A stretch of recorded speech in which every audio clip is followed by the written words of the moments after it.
keluarga, beserta sahabat, dan kita sebagai umatnya yang insya Allah selalu menunggu syafaatnya hingga nanti yaumil akhir. Amin ya rabbal alamin. Salam sejahtera bagi kita semua.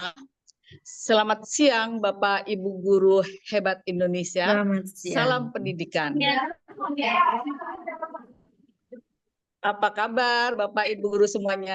Alhamdulillah baik, Ibu. Alhamdulillah, semoga sehat semua ya. Kita bisa mengikuti acara ini. Semoga Bapak Ibu guru hebat selalu semangat, Amin. selalu sehat dalam mendampingi peserta didik belajar di sekolah.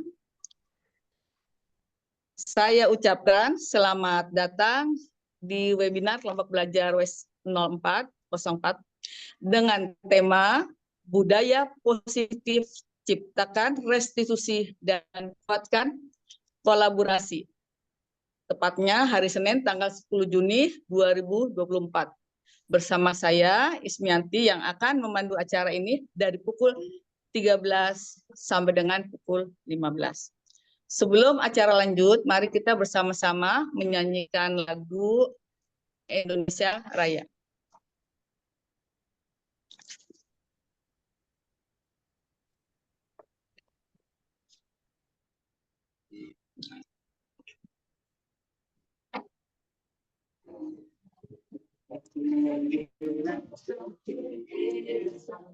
Aman.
Terima kasih kepada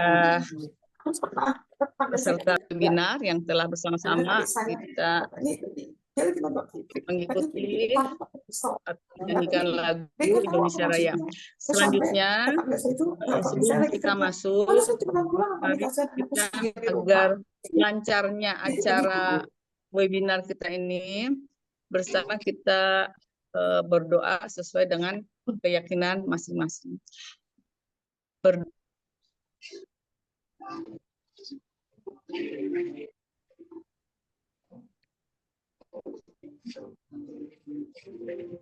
Terima kasih, cukupkan doanya. Selanjutnya acara akan saya serahkan kepada moderator kondang kita, Ibu Hasna SPD. Ada Ibu Hasna, persilakan. Terima kasih. Assalamualaikum warahmatullahi wabarakatuh.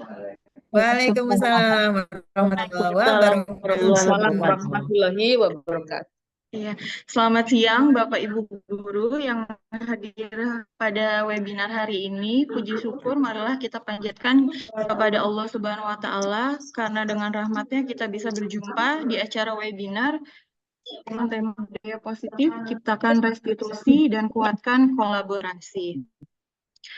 Pada kesempatan saya, Asrafiyati SPD, selaku moderator, akan memandu acara webinar hari ini. Sebelumnya, saya akan memperkenalkan narasumber pada hari ini. Yang pertama adalah Ibu Kepala Sekolah dari SDN Kebagusan 04 Pagi, yaitu Ibu Suharti MPD. Ibu Suharti MPD lahir di Jakarta 23 Maret 1973. Pendidikan terakhir beliau S2 PGSD UHAMKA. Lalu Ibu Suharti MPD juga banyak berkarya tulis buku, antara lain yang pertama membuat buku digital SD kelas 6 tematik, buku non-fiksi tahun di 2002, membuat buku Writing in My Passion, buku non-fiksi pada tahun 2021. Yang ketiga, Literasi Solusi Saat Pandemi pada tahun 2021. Lalu juga membuat buku Mendidik untuk Merdeka pada tahun 2002. Lalu guru dan siswa pendidikan Pancasila kelas 2 SD pada tahun 2022. Lalu membuat modul ajar pendidikan Pancasila kelas 2 SD pada tahun 2023. Dan yang terakhir membuat pengembangan media pembelajaran melalui Flipbook dengan pendekatan student center untuk meningkatkan kreativitas peserta didik kelas 5 di SDN Bukit Duri 05 Pagi pada tahun 2000. Lalu Ibu Suharti MPD tentunya telah banyak mengikuti berbagai macam organisasi. Yang pertama, PGRI Cabang Tebet pada tahun 2020 sampai 2025. Yang kedua, Komunitas Literasi Tebet dari tahun 2022 sampai sekarang. Yang ketiga, Komunitas AM Tebet dari tahun 2022 sampai sekarang. Yang keempat, Komunitas Guru Penggerak sebagai humas pada tahun 2022 sampai sekarang. Yang kelima, Komunitas Agen Pendidik Pancasila pada tahun 2023 sampai sekarang. Dan yang terakhir, sebagai komunitas belajar di SDN Kebagusan 04 Pagi sebagai pembina komunitas 2003 sampai sekarang. Oke, kita beri tepuk tangan untuk Bu Suharti PMPD pada hari ini. Lalu tidak juga narasumber kita yang kedua, itu ada Ibu Rizky Aryani. Ibu Rizky Aryani ini adalah guru penggerak angkatan 10, dan beliau merupakan lulusan dari Universitas Negeri Jakarta pada tahun 2012. Beliau juga mempunyai banyak sekali pengalaman kerja, dan tentunya sebelum-sebelumnya telah menjadi narasumber di acara webinar hari ini yang membuat Google Site tentang cara membuat Google Site. Itu saja. Oke, Bapak Ibu guru semuanya, kita selanjutnya mengikuti acara webinar ini. Dipersilahkan untuk Ibu Suharti MPD untuk memberikan materi hari ini. Dipersilahkan Ibu. Ya, terima kasih Bu Haji Ismi dan Bu Hasna yang sudah menyampaikan ya, memberikan kesempatan kepada saya. Sebelumnya kita ucapkan bismillahirrahmanirrahim. Assalamualaikum warahmatullahi wabarakatuh. Waalaikumsalam warahmatullahi wabarakatuh. Alhamdulillahirabbil alamin. Marilah kita panjatkan puji dan syukur kita kehadirat Allah Subhanahu wa taala yang telah memberikan limpahan curahan rahmat, iman, Islam, dan kesehatan kepada kita semua, sehingga di siang hari ini jam-jamnya asik dengan ini ya, dengan istirahat, teman-teman masih disibukkan dengan untuk mencari ilmu. Semoga 2 jam ke depan bisa memberikan manfaat untuk teman-teman. Kita di sini hanya berbagi sharing dan mudah-mudahan ada manfaatnya. Saya juga secara pribadi mengucapkan kepada para peserta didik ya untuk jenjang sekolah dasar yang hari ini tadi jam 10 juga telah melangsungkan acara kelulusan. Semoga anak-anak didik kita ke depannya sukses dunia akhirat, menjadi sebuah kebanggaan prestasi dunia ya untuk Indonesia.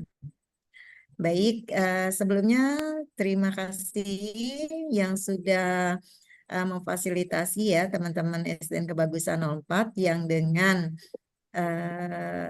kolaborasi dan kerja ikhlas serta kerja kerasnya setiap bulan menyelenggarakan acara komunitas belajar yang pada kesempatan ini adalah berbagi praktek baik, yaitu temanya yang tadi sudah disebutkan oleh Bu Hasna, yaitu disiplin positif ya, budaya positif. Seperti apa sih budaya positif? Ini bisa kita lakukan sebenarnya, atau mungkin sudah pernah kita lakukan, tapi tanpa kita sadari, kita belum tahu apakah itu disebut budaya positif atau tata tertib. Gitu. Oke, silakan Bu Rizky untuk menampilkan slide-nya. Kita cari tahu dulu apa sih itu budaya positif. Nah, oke, silakan Bu Rizky tampilkan. Nah, di sini teman-teman, mungkin teman-teman bisa paham atau sudah pernah bacanya tentang konsep budaya positif. Nah, kita akan ada 6 tahapan di dalam budaya positif. Sebelum kita bicara lebih lanjut budaya positif. Nah, budaya positif itu adalah sebuah kebiasaan yang biasanya secara tidak langsung kita sudah melaksanakan. Tetapi biasanya kita tidak terkonsep. Nah, di webinar ini saya mencoba untuk memberikan konsep kepada teman-teman agar nantinya budaya positif itu bukan juga sebagai konsep, tapi sebuah pembelajaran yang bermakna untuk peserta didik kita. Baik, di sini kita mulai dengan yang pertama itu disiplin positif. Oke, sebentar Bu Rizky. Budaya positif itu sebenarnya apa sih? Kalau kita lihat di sekolah ya, pasti menerapkan. Oke, yang tadi Bu Rizky yang gambar sekolah. Oke. Yang pasti kita akan menerapkan pembiasaan itu yang akan membuat kita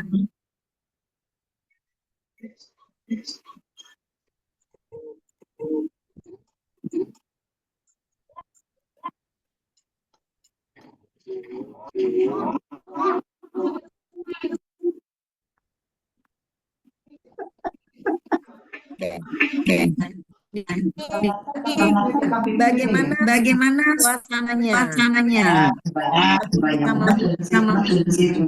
kita budaya positif kita identifikasi dulu apa yang akan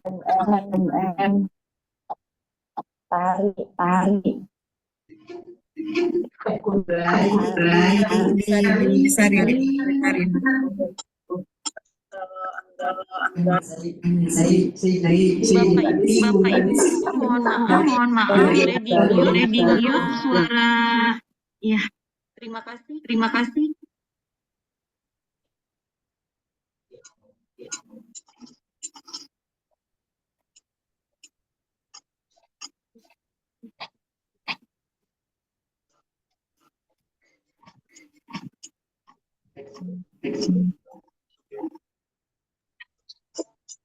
Ya, ulangi lagi.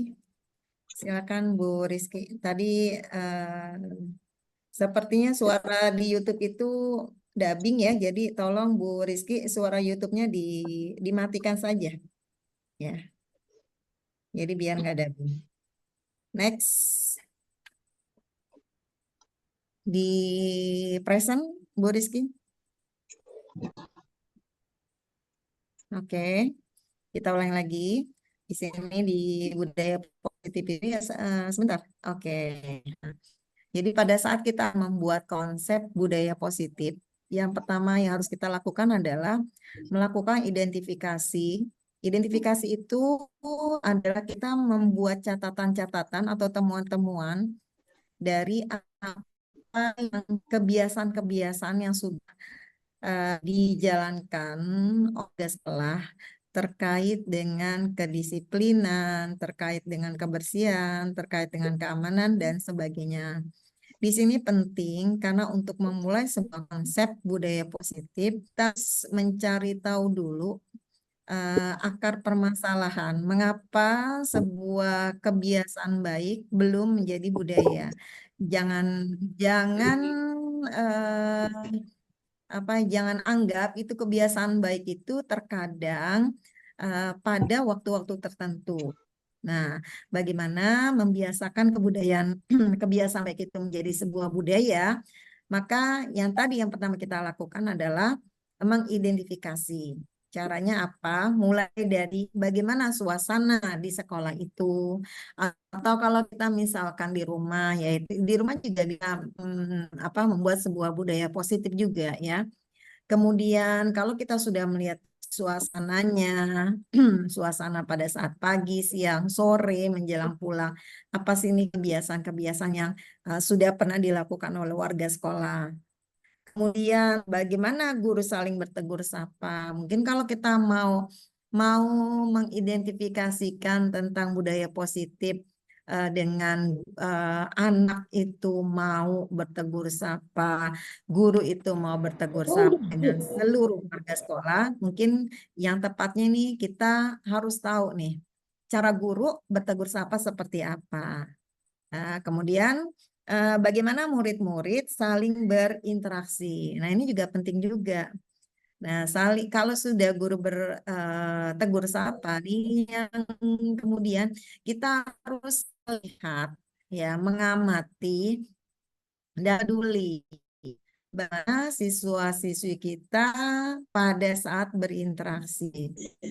Ya, berinteraksi itu bukan hanya kepada teman di kelasnya, dia juga harus bisa berinteraksi dengan di kelasnya, berinteraksi dengan kakak kelasnya. Dan ini akan kita buat sebagai langkah untuk membuat sebuah konsep untuk dilakukan sebagai budaya positif. Ya, kemudian apa lagi? Kemudian bagaimana guru menyapa murid? Kalau tadi guru menyapa dengan guru, kemudian siswa berinteraksi dengan siswa, siswa berinteraksi dengan guru, siswa berinteraksi dengan orang tua di sekolah, siswa berinteraksi dengan tenaga kependidikan. Nah, selanjutnya, bagaimana murid menyapa guru? Bagaimana sih seorang murid itu menyapa guru walaupun guru itu nggak ngajar dia? Nah, kita lihat, kita perhatikan apa nih kira-kira yang membuat satu ciri khas untuk dijadikan sebagai budaya positif di sekolah kita. Kemudian, bagaimana guru menyelesaikan suatu permasalahan atau konflik antar murid. Nah, ini dapat kita lakukan nih bila mana kita mengalami sebuah masalah. Kita harus menarik benang merah. Apakah masalah itu memang harus kita rembukan secara bersama atau memang masalah itu hanya face to face? Ya, jadi antara murid dengan guru atau antara guru dengan kepala sekolah atau kita floor.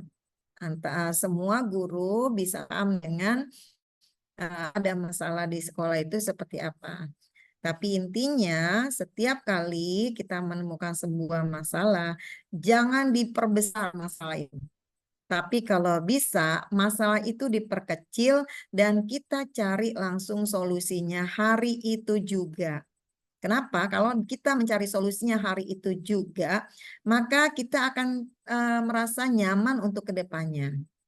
Dan tidak ada yang namanya terbebani atau kita mencari kambing hitam. Nah, itu lebih parah lagi, dan bagaimana ke depannya kita akan bisa paham kalau seandainya nih semua masalah baik itu murid antar murid, murid antar guru, atau guru dengan penjaga sekolah dan sebagainya, siapa yang bertindak untuk menyelesaikannya? Nah, dalam hal ini untuk membentuk budaya positif yang menjadi leader itulah yang harus membuat suasana yang tadinya keruh menjadi suasananya menjadi cair. Nah, ini peran kita untuk membentuk sebuah budaya positif itu memang diperlukan ya. Intinya itu pada saat setiap terjadi masalah, jangan memperbesar masalah, tetapi memperkecil dan cari solusi, temukan aksi, dan buat sebuah evaluasi sehingga kedepannya kita tidak ada lagi perselisihan. Oke, next lanjut Bu Rizky. Bu Kiki, silakan Bu Kiki lanjut. Slide ke berikutnya Bu Kiki.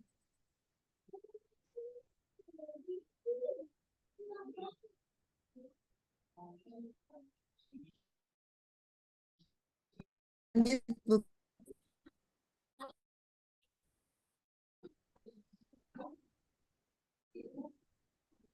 Ya, lanjut Bu Kiki. Atau sebelum Bu Kiki melanjutkan, ada yang mau ditanyakan mungkin berbagi sharing, silahkan. Langsung aja Pak ya.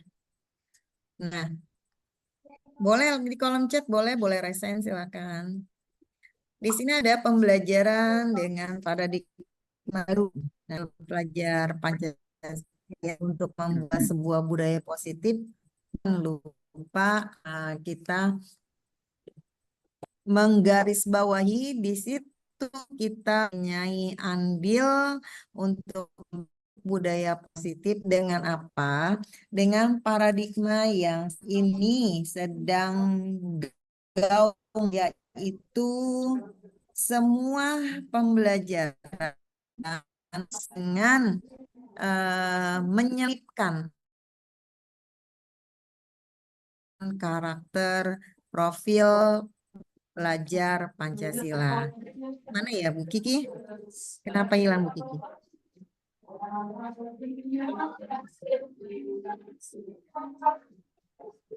Halo Bu Kiki. Boleh bertanya Bu Surti? Ya boleh silakan. Bu Surti boleh bertanya? Silakan Pak Rahman, sambil menunggu Bu Kiki nih. Silakan. Ya, terima kasih Bu Surti atas paparannya tadi. Yang pembelajaran kan kita lihat berdasarkan kepada Pancasila gitu yang di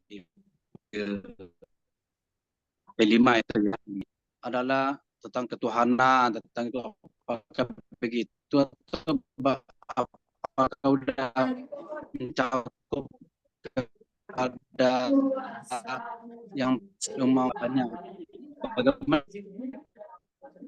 Pak Rahmat, izin Pak Rahmat coba ini itu deh. Off cam aja, jadi suaranya nggak terputus-putus. Halo Pak Rahmat. Nah, oke lanjut Pak Rahmat. Tadi suara terputus-putus coba. Oh, terputus. Ya. Coba, ya sekarang nggak, coba stop. Mbak, terima kasih Bu Sardi atas paparan tadi yang sangat antusias, yang memasukkan kepada pembelajaran yang Pancasila atau disiplin Pancasila yang sekarang ini yang diapakan, apakah kepada setiap mata pelajaran itu ini adalah kita telah mengamalkan sila ke-1 atau kedua, ketiga, apakah begitu yang diterapkan kepada anak Bu Surti? Itu yang apakah perlu begitu kita sampaikan? Terima kasih. Ya. Terima kasih Pak Rahmat. Ini pertanyaan sangat bagus ya, inspiratif. Untuk pertanyaan seperti ini, saya pernah membaca artikel tentang bagaimana budaya yang diterapkan di Jepang ya. Tolong dikan ini Yanti, tolong. Ya. Jadi sebuah artikel yang pernah saya baca tentang budaya anak-anak di Jepang ya. Anak-anak di Jepang itu sejak tahun dia merdeka ya, lebih lama ya, lebih cepat dia merdeka, lebih cepat dia merdeka daripada negara kita. Itu ada sebuah artikel yang berbunyi seperti ini.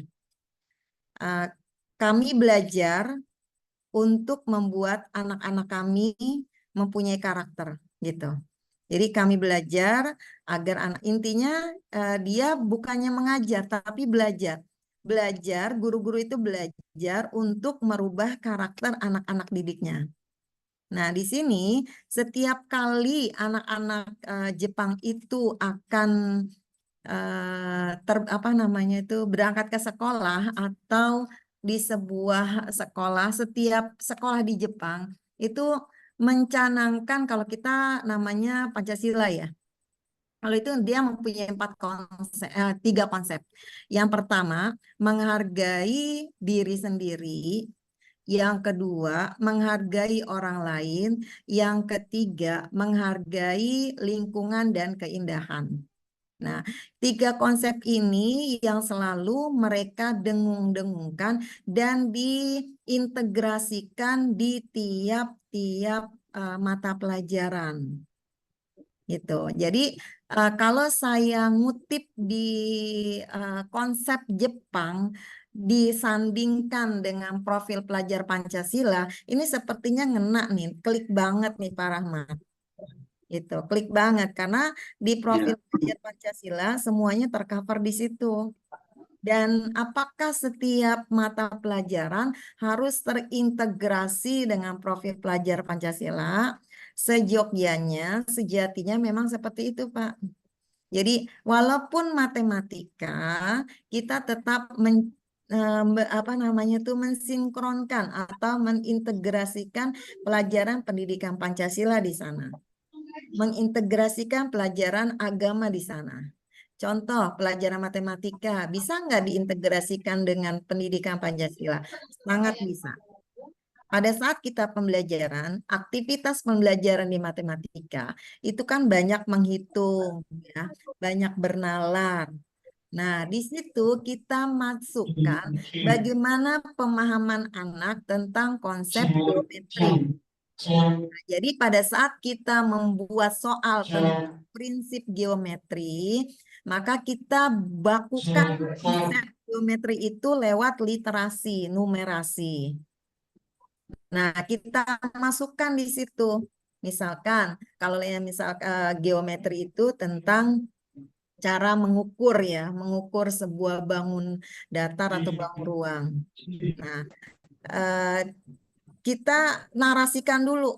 Jadi jangan, kalau selama ini kita membuat soal matematika kan carilah luas persegi panjang dengan panjang sekian, lebar sekian gitu. Ya. Nggak ngena gitu, nggak bisa dimasukkan ke dalam litnum. Tapi kalau kita coba mengintegrasikan di situ pelajaran pendidikan Pancasila, kita bisa masuk ke dalam soal.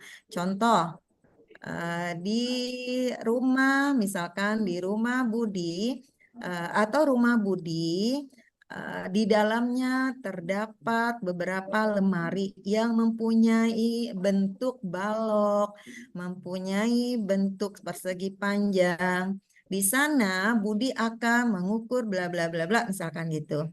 Nah, untuk agar rumah itu terkesan rapi, maka lemarinya dipindahkan oleh adiknya. Sehingga adiknya itu dengan budi bekerja sama. Nah, kerjasama itu yang disebut dengan integrasi PKN, Pendidikan Pancasila. Kenapa? Di situ terlihat aktivitas untuk profil pelajar Pancasilanya masuk, yaitu dengan apa? Kolaborasi. Seperti itu, Pak. Jadi bisa aja pendidikan matematika dimasukkan ke dalam Pancasila atau profil pelajar Pancasila. Dilihat pada saat aktivitasnya.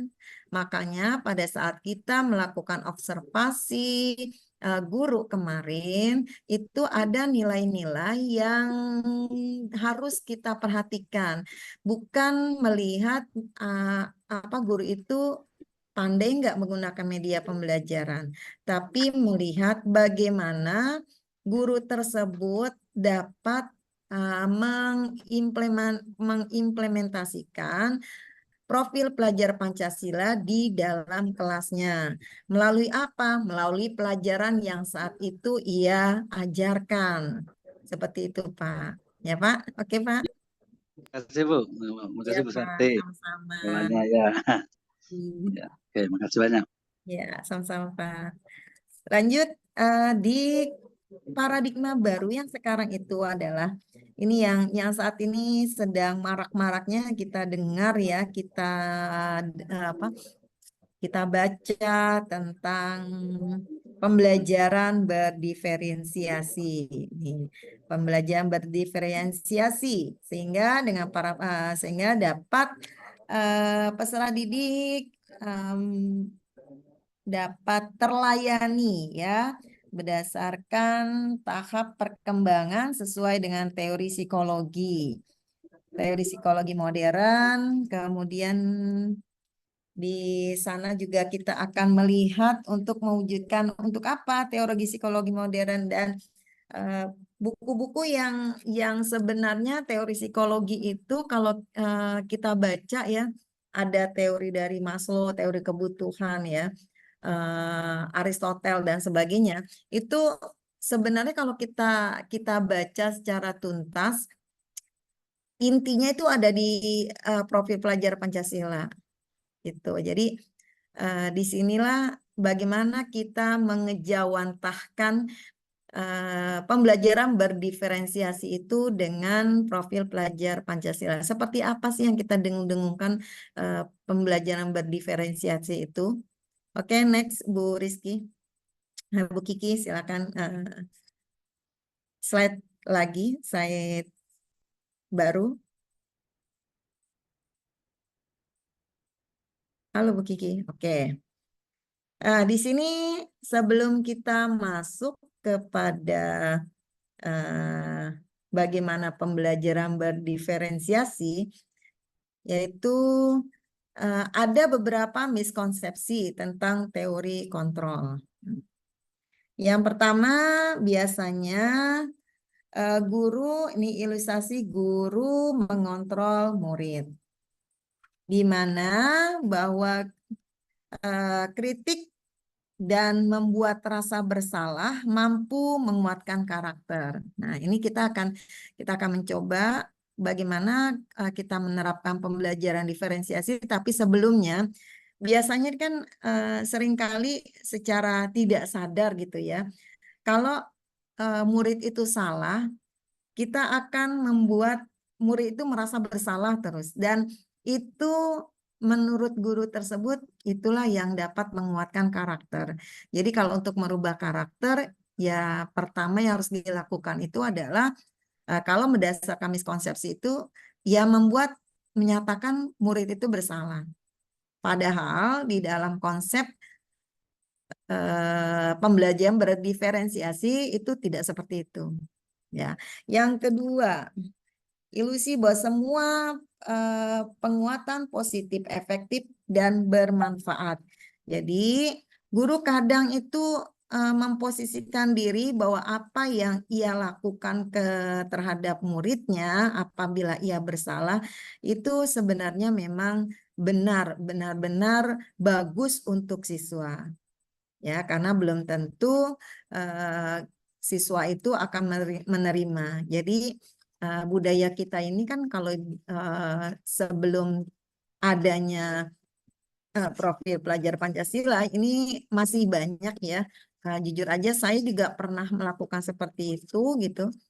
Tapi begitu saya mulai membaca karakter, apalagi saya ya dari STM ya, background saya STM, masuk ke jenjang SD kelas 2 saat itu, banyak yang harus saya turunkan, dari mulai turunkan ego saya, sampai saya turunkan kadar bagaimana untuk membuat pembelajaran di SD. Itu luar biasa, sulit banget gitu. Karena pembelajaran di SD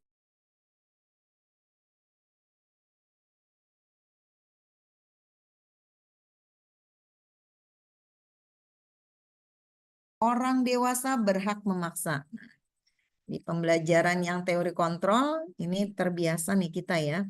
Kalau sering mengatakan tidak boleh, kenapa? Karena memang kita terbiasa untuk mengatakan selalu memaksa apa yang kita harapkan, yang kita inginkan, yang harus dituruti oleh siswa. Padahal tidak semuanya seperti itu.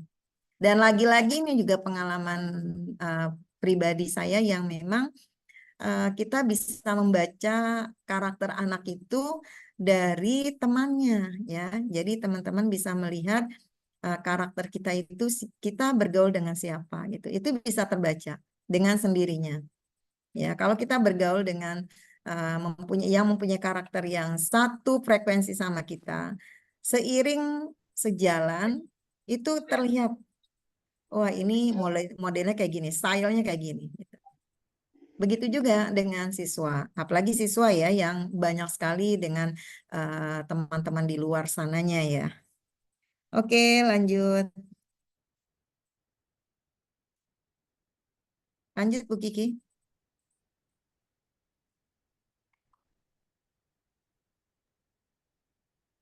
Lanjut Bu Sebentar, Kiki. ini kendala sinyalnya Bu, maaf sebentar. Oh, ya, oke. Nah, baik. Teman-teman mungkin ada yang mau ditanyakan nih, sinyalnya lagi kredit ya. Saya juga nggak paham kenapa ya. Yuk, silakan yang mau bertanya, dipersilakan sambil menunggu kendala sinyal ini tiba-tiba. Tadi sih asik-asik aja deh. Oke, kita lihat di kolom chat. Oke. Di kolom chat tidak ada, baik. Satu ini ya, satu konsep dalam pembelajaran yang tadi teori kontrol bagi seorang guru ya, bisa kita siasati dengan pembelajaran berdiferensiasi. Pelajaran berdiferensiasi itu pelajaran seperti apa sih? Yang pertama, pembelajaran berdiferensiasi itu adalah belajar sambil bermain. Itu bisa kita lakukan dengan apa?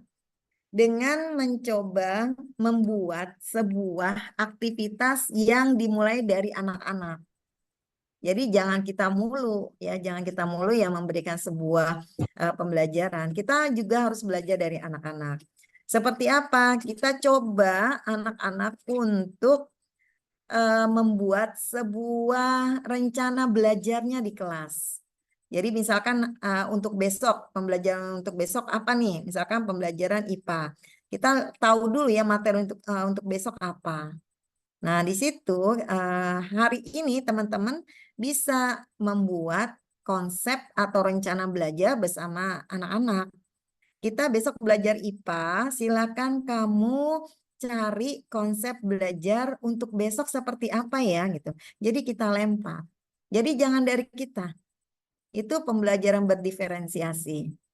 Jadi mereka akan menemukan sendiri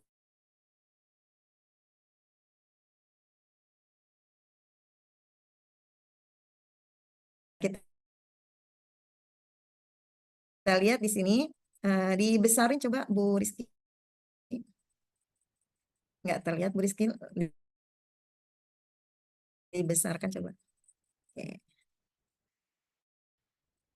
Ini terlalu kecil ya Bu Rizky ya, saya nggak terlihat.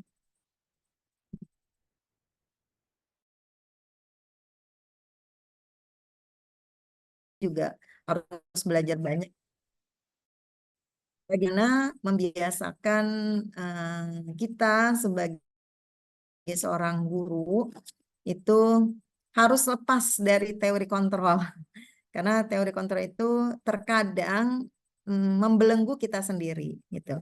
Sebaliknya dengan paradigma baru, yaitu dengan mulai membiasakan melakukan pembelajaran berdiferensiasi, kita akan menemukan pengalaman-pengalaman baru khususnya dalam pembelajaran kita. Ya, kata kuncinya adalah jangan pernah untuk kehilangan ide selama kita membuat sesuatu itu unik dari yang lain. Oke, terima kasih. Nanti bisa dilanjut dengan Bu Rizky atau di sesi tanya jawab nanti kita akan coba bahas ya lebih lanjut. Terima kasih Bu Rizky, silakan Bu Kiki.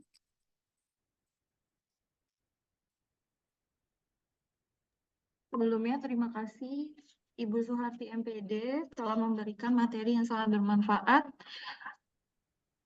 Selanjutnya kepada Ibu Rizky Aryani, apakah sudah bisa untuk menyampaikan materi?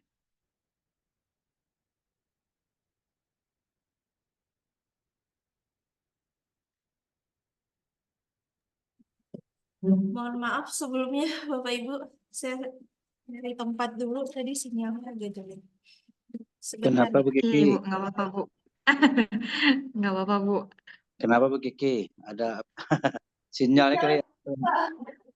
Ke lantai dua kali. Ya.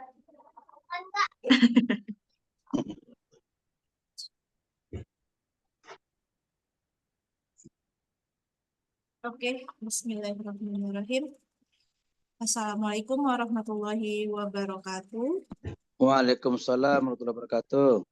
Waalaikumsalam warahmatullahi wabarakatuh. Terima kasih Bapak Ibu guru yang sudah berkenan hadir untuk mengikuti webinar yang diadakan oleh Kombel kami. Sebelumnya saya izin melanjutkan aja ya dari tadi paparan dari narasumber yang pertama. Jadi ketika kita berbicara tentang paradigma stimulus respon ke pendidikan kehidupan, biasanya itu teori stimulus respon yang harus kita berikan itu adalah tentang kebutuhan kita sama atau tidak. Kalau kita menganggapnya kebutuhan setiap orang itu kan sama, padahal di teori kontrol kebutuhan setiap orang itu berbeda. Lalu semua orang melihat hal yang sama, padahal kenyataannya setiap orang itu memiliki gambaran yang berbeda. Lalu ada juga kita biasanya mencoba mengubah orang agar berpandangan sama dengan kita. Sama seperti misalnya nih, kita selalu menganggap bahwa murid si A ini bandel. Padahal itu hanya prasangka dari kitanya saja, pandangan kita saja. Mungkin orang lain akan beranggapan bahwa si A ini tidak bandel. Jadi pandangan seseorang itu terhadap dunia tentu berbeda. Lalu orang lain bisa mengontrol saya, tapi kenyataannya pada teori kontrol hanya Anda yang bisa mengontrol diri Anda. Berarti hanya kita sendiri yang dapat mengontrol diri kita sendiri. Lalu saya bisa mengontrol orang lain, padahal kenyataannya tidak. Kita tidak dapat mengontrol orang lain. Lalu pemaksaan ada pada saat rujukan atau gagal, tapi kenyataannya adalah kolaborasi dan konsensus itu merupakan pilihan-pilihan baru. Jadi, dalam rangka menciptakan lingkungan positif, jadi dalam rangka menciptakan lingkungan positif itu, salah satu strategi yang perlu kita tinjau kembali adalah bagaimana pendidikan disiplin. Ketika di sekolah kita ada masalah, kita itu harus menyiapkan bagaimana penerapan disiplin di sekolah kita. Apakah telah efektif atau masih perlu ditinjau kembali. Nah, kebanyakan orang itu kan akan menghubungkan kata disiplin itu dengan tata tertib ya, Bapak Ibu. Padahal disiplin itu belum tentu berhubungan dengan tata tertib aja. Jadi, kalau menurut Ki Hajar Dewantara, sebentar.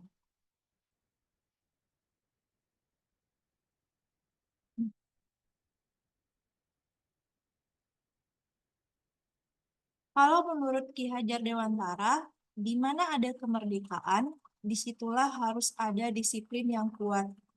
Sesungguhnya disiplin itu yaitu kita sendiri yang mewajibkan kita dengan sekeras-kerasnya, tetapi itu sama saja, sebab jikalau kita tidak cakap melakukan self-disiplin, disiplin diri, wajiblah penguasa lain mendisiplinkan diri kita. Dan peraturan demikian itu harus ada dalam suasana yang merdeka. Sedangkan pakar pendidikan Diane Gosen, dia mengatakan bahwa disiplin itu adalah belajar. Disiplin itu adalah murid atau pengikut. Jadi disiplin diri itu dapat membuat seseorang menggali potensinya menuju kepada sebuah tujuan, sesuatu yang dihargai dan bermakna. Jadi dengan kata lain, disiplin adalah bagaimana cara kita mengontrol diri, bagaimana diri kita menguasai diri untuk memilih tindakan yang mengacu kepada nilai-nilai yang telah kita hargai. Jadi yang namanya disiplin itu intinya adalah sesuatu yang datang dari diri kita. Ketika misalnya anak datang tepat waktu, tapi dia datang tepat waktu karena takut akan peraturan yang ada di sekolah, berarti itu dia hanya melaksanakan peraturan yang ada di sekolah. Ya, jadi disiplin itu sesuatu yang berasal dari diri sendiri. Nah, hubungannya kata disiplin itu dengan nilai-nilai yang ada, ini adalah nilai-nilai kebajikan universal ketika kita melakukan sesuatu, mewujudkan disiplin, berarti kita harus punya target atau nilai yang akan kita tuju dari kedisiplinan itu. Nah, di Indonesia itu ada profil pelajar Pancasila.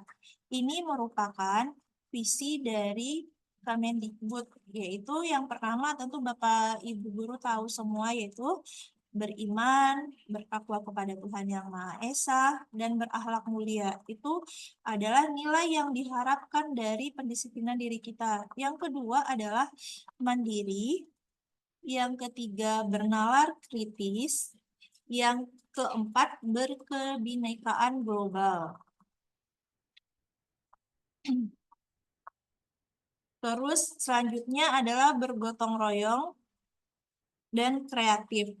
Lalu ada juga nilai-nilai kebajikan dari organisasi primary years program, yaitu sikap murid yang mereka harapkan itu adalah toleransi, rasa hormat, integritas, mandiri, menghargai, antusias, empati, keingintahuan, lalu kreativitas, kerjasama, percaya diri, dan komitmen.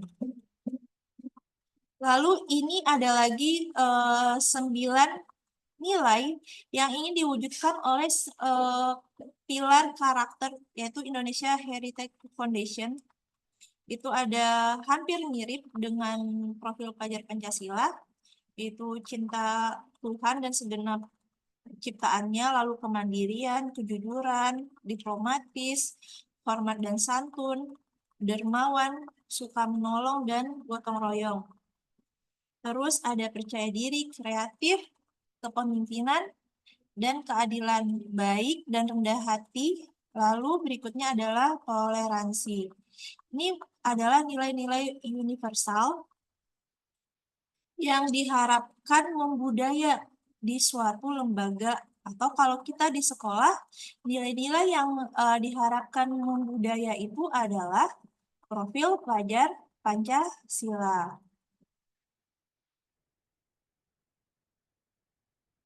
Nah, dari nilai-nilai kebajikan dari beberapa institusi itu atau organisasi, manakah menurut Bapak Ibu yang paling menarik? Coba, ada yang mau berpendapat?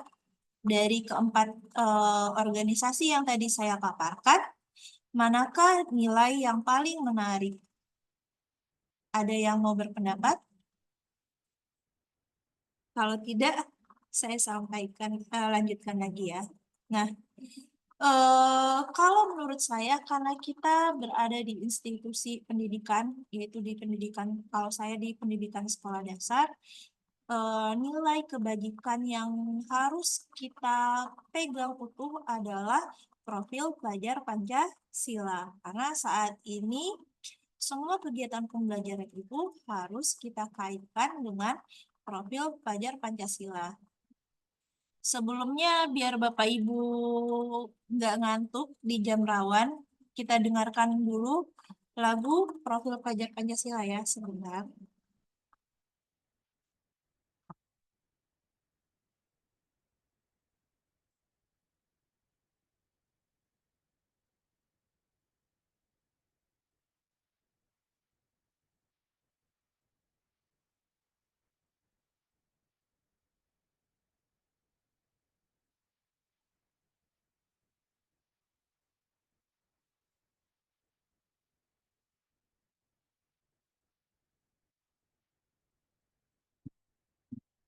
Ayo memilih apa?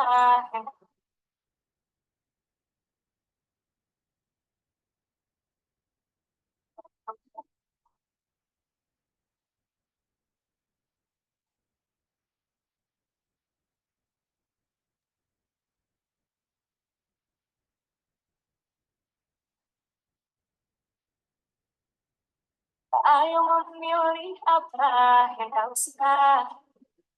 Merdeka belajar wujudnya nyata. Raih mimpimu juga cita-cita. Generasi emas Indonesia. Belajar Pancasila.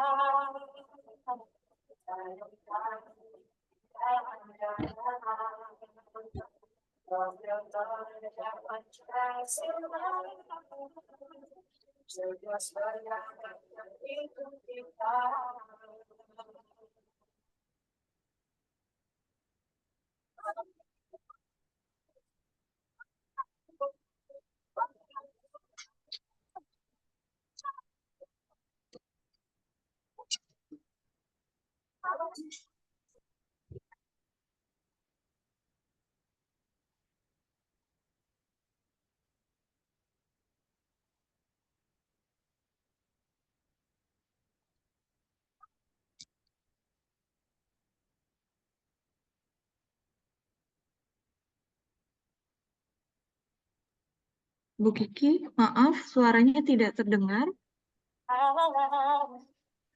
Untuk kita saling bergandeng tangan. Bineka Tunggal Ika, semua yang kita yang harus kita bersama. Belajar Pancasila, tetap di dalam dada.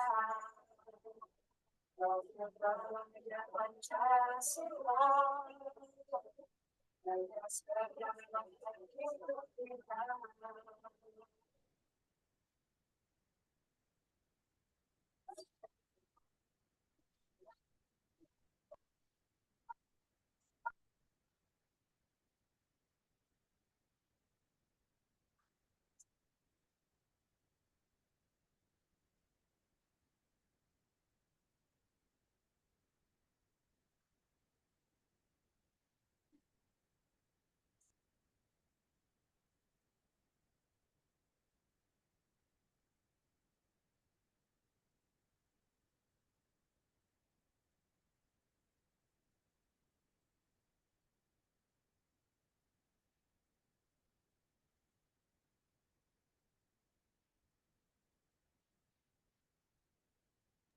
Mohon maaf, Bu Kiki, suaranya tidak terdengar lagi.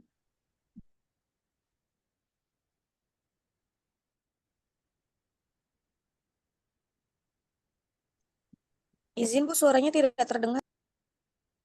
Oh, suaranya tidak ada. Oh ya udah kita lanjut aja ya.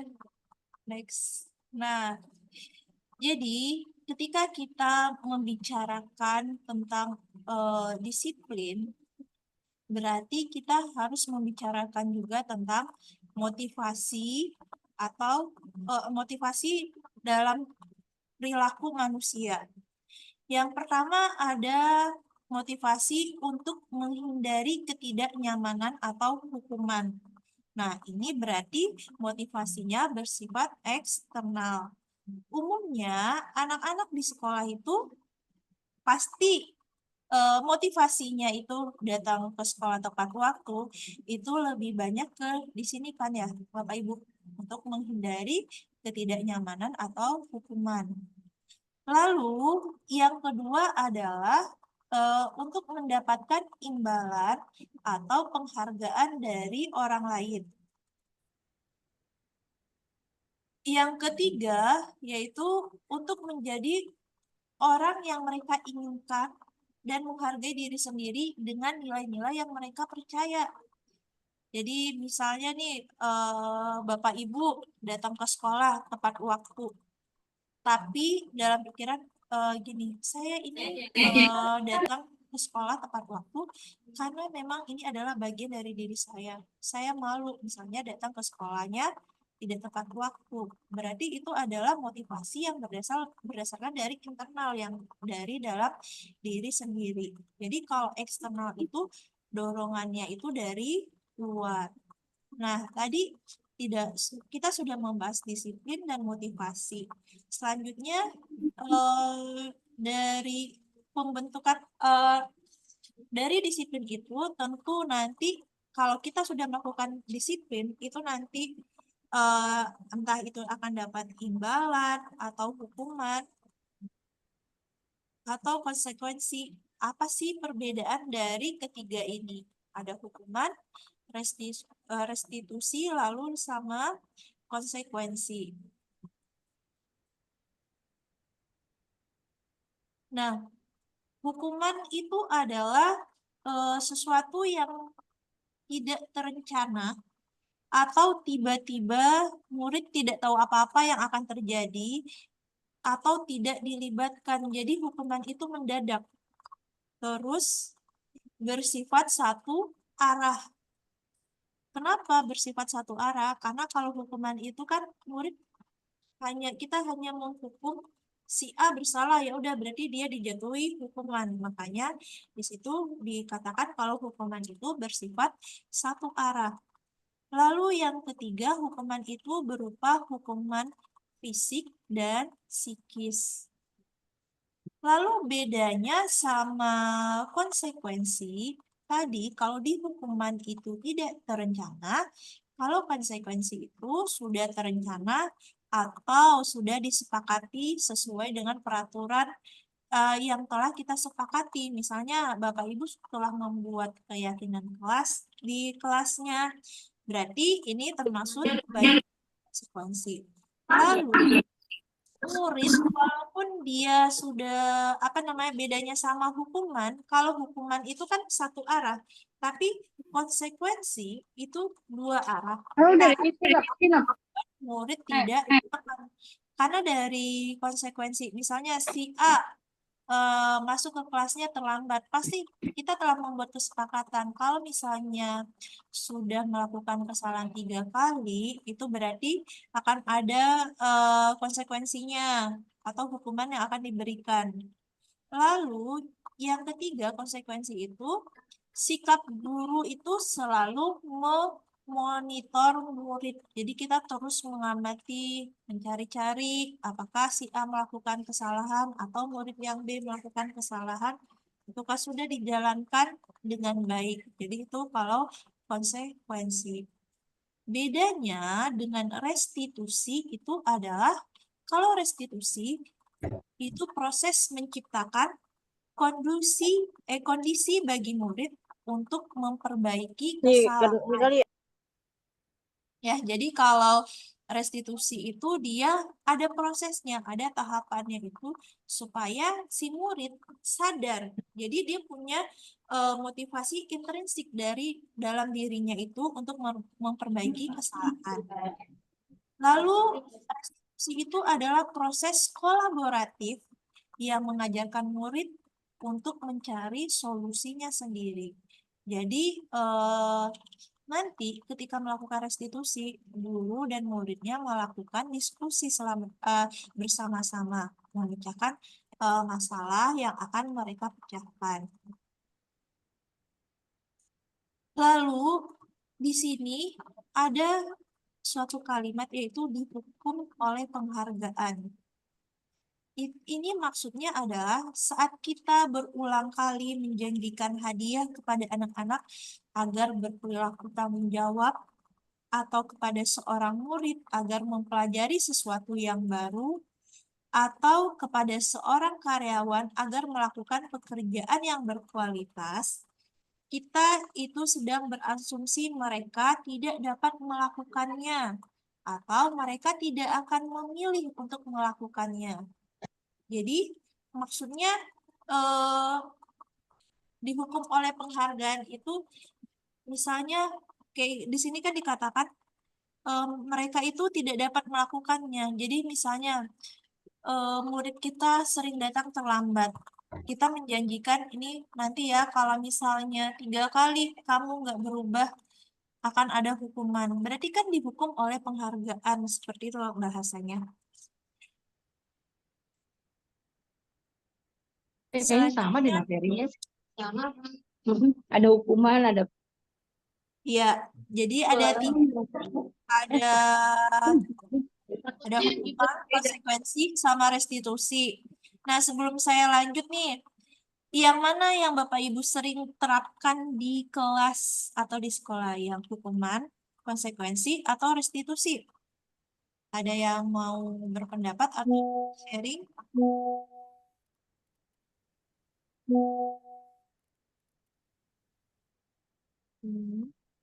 Tidak ada? Berarti kita lanjut ya. Jadi tadi sudah dibahas sedikit tentang restitusi. Jadi restitusi itu apa sih? Restitusi itu adalah pendekatan untuk menciptakan disiplin positif.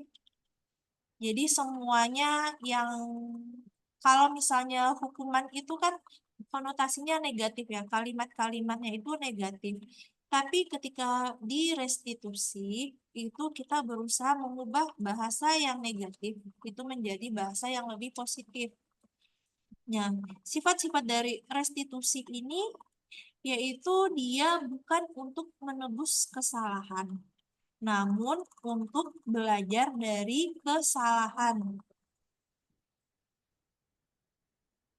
Lalu, restitusi ini memperbaiki hubungan. Misalnya nih, ketika seorang anak melakukan kesalahan, tentu dia misalnya dengan temannya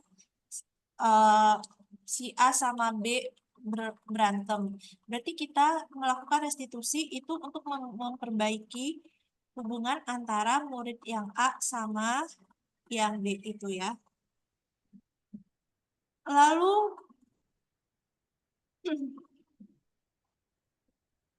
sebentar.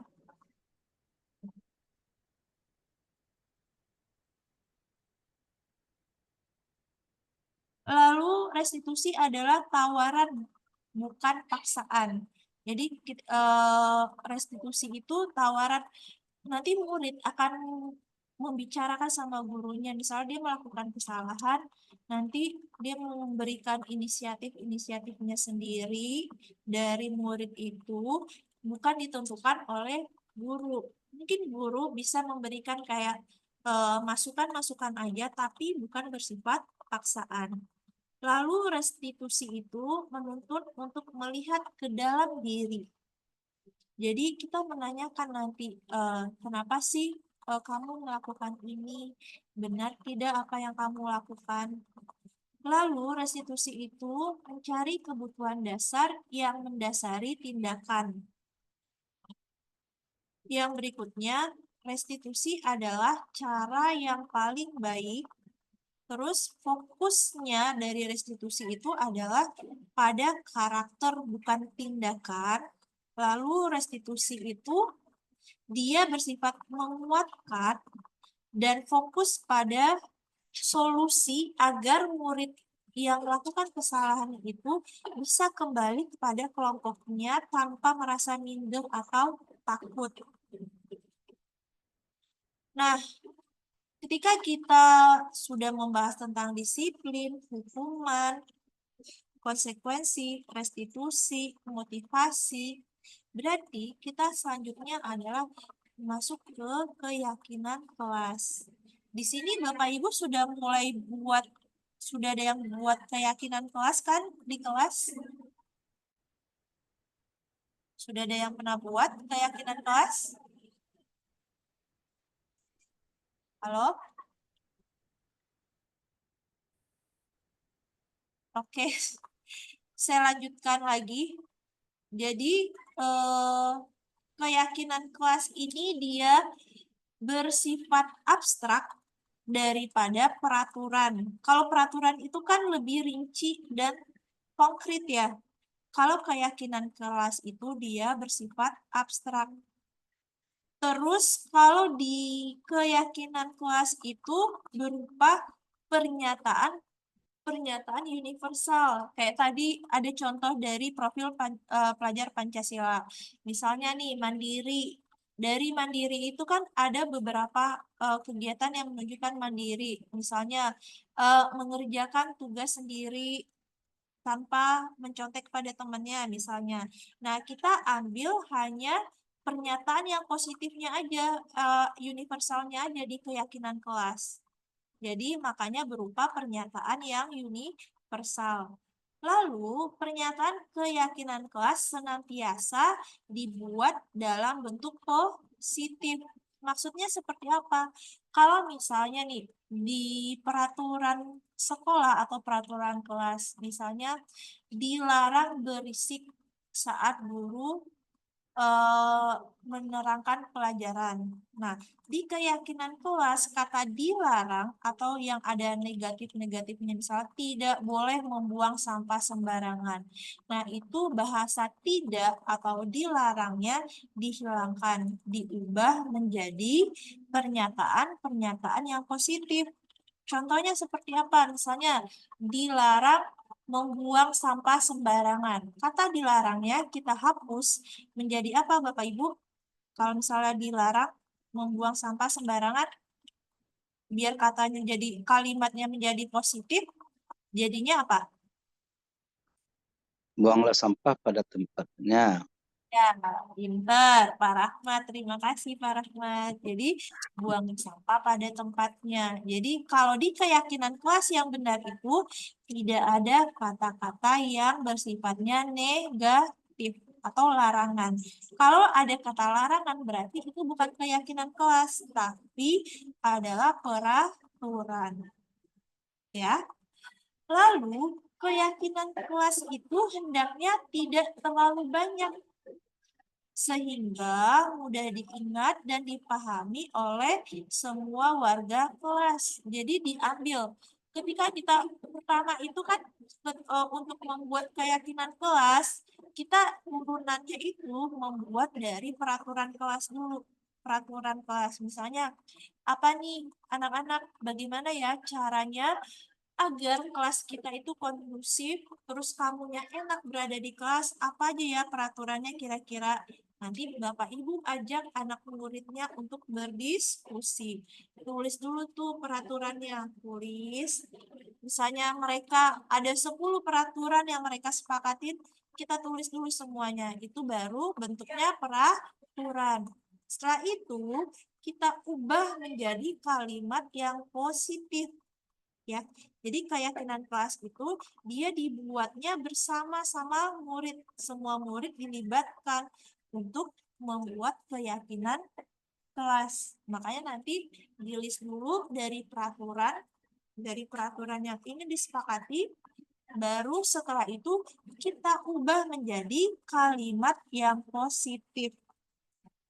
Nah, setelah menjadi kalimat yang positif, baru deh setelah itu kita kaitkan sama nilai-nilai universal yang umum yang akan kita ambil. Misalnya tadi, membuang sampah pada tempatnya. Berarti itu berkaitan dengan apa nilainya, Bapak Ibu?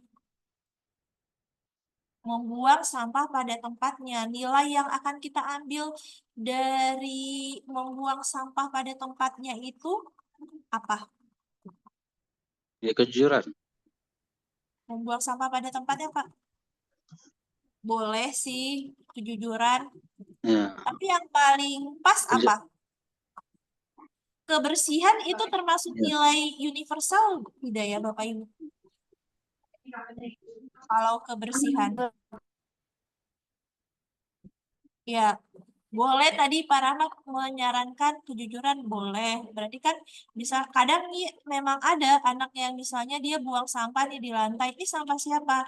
Tapi tidak ada yang mau mengaku. Berarti kan memang bisa kita terapkan itu sebagai nilai kejujuran. Nah, terus bisa juga nih misalnya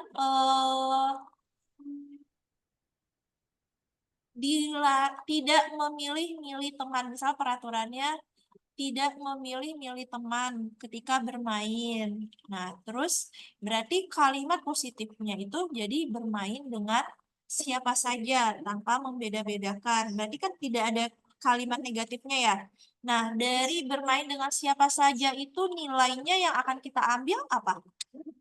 Kalau bermain dengan siapa saja. Nilai gotong royong, nilai kerjasama. Ya, pinter, Pak Rahmat. Berarti nanti yang kita masukkan ke keyakinan kelasnya itu adalah gotong royong dan kerja sama. Jadi bukan kalimat yang panjang. Jadi kita gunakan kalimat-kalimat yang mudah diingat. Nah, selanjutnya keyakinan kelas itu sebaiknya sesuatu yang dapat diterapkan di lingkungan kelas. Jadi tidak mungkin keyakinan kelas A, B, terus C itu sama, pasti beda-beda tergantung dari hasil diskusi guru dan anak-anaknya. Terus semua warga kelas hendaknya ikut berkontribusi, tadi sudah saya jelaskan. Jadi ketika kita membuat keyakinan kelas itu, kita harus mengajak anak-anak untuk terlibat.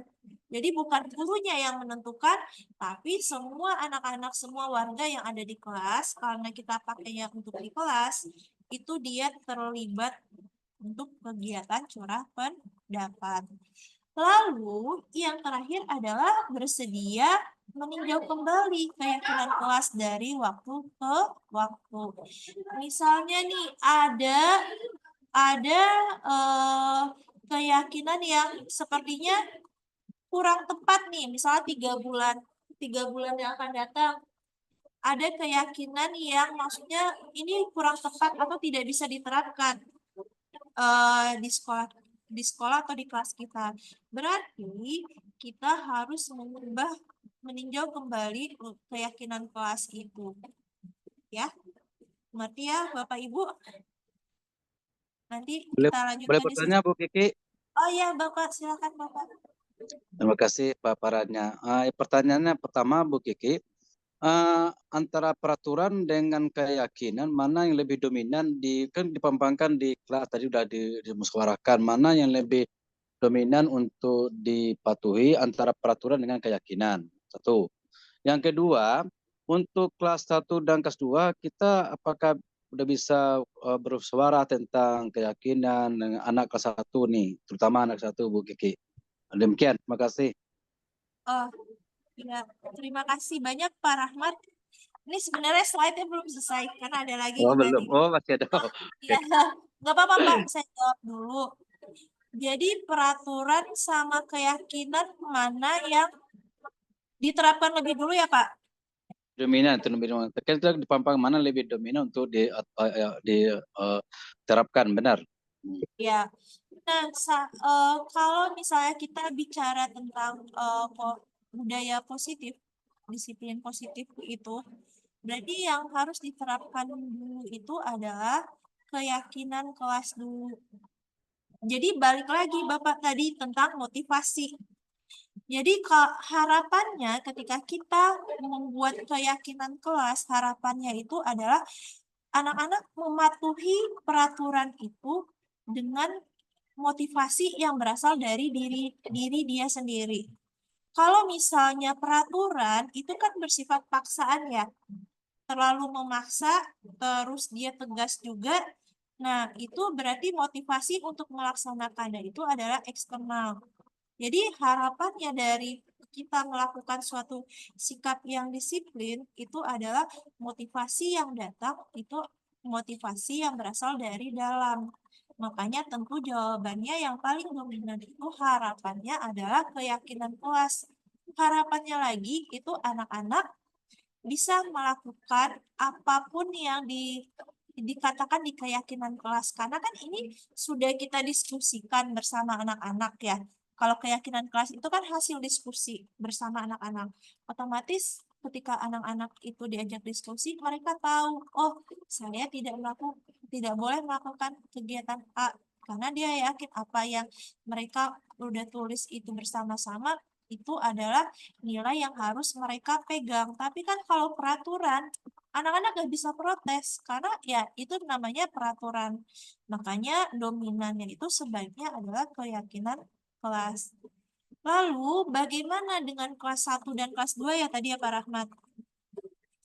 Kalau untuk kelas rendah itu bisa kita buat juga keyakinan kelas tapi biasanya dengan bahasa-bahasa yang lebih sederhana. Bisa kok, saya yakin anak-anak kelas 1 dan kelas 2 yang sekarang bisa kok diajak diskusi. Terus misalnya di kelas 5 keyakinan kelasnya ada 5 misalnya. Di kelas 1 2 nggak usah banyak-banyak. Mulai dari pertama misalnya kita mau ngambil nilai kemandirian karena mereka peralihan dari TK ke SD tentu itu kemandirian itu nilai yang paling utama. Contohnya misalnya nih di kelas 1 itu kemandiriannya bagaimana? Tidak diantar, nanti diantar ya. Ya, datang dan pulang ke sekolah sendiri misalnya karena dia kan keyakinan kelas itu kalimatnya harus positif. Jadi kalau kata tidak diantar berarti itu balik ke peraturan. Jadi kita gunakan keyakinan untuk di kelas rendah itu yang masih nggak usah banyak-banyak poinnya. Beda sama kelas tinggi. Ya. Oke. Ya, nanti terima kita kasih lanjut. Bu Kiki. Oh ya, Pak Rahmat, terima kasih juga Pak Rahmat.